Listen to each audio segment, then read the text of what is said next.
In this video, I'm going to show you how to see purchase history on Google Play. So this is Anis. Welcome back to another video. If you're new in my channel, please consider subscribe and hit the bell icon for my latest update. If you did already, thank you so much. So let's get started. First of all, go to Play Store and just tap on profile icon, and here is third option is payment and subscriptions.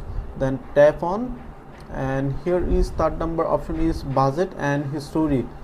So tap on, and as you can see, here is all my history. But as you can see, I just spent 115 BDT for 99 star for Facebook's on April.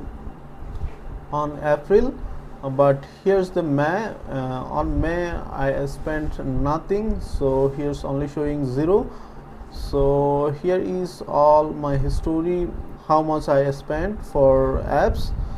So, and you can set a budget, how much you going to spend, like 500 BDT or USD, whatever.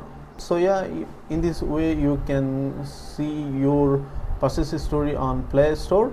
So if this video did helpful, please thumbs up and share my video. See you on the next.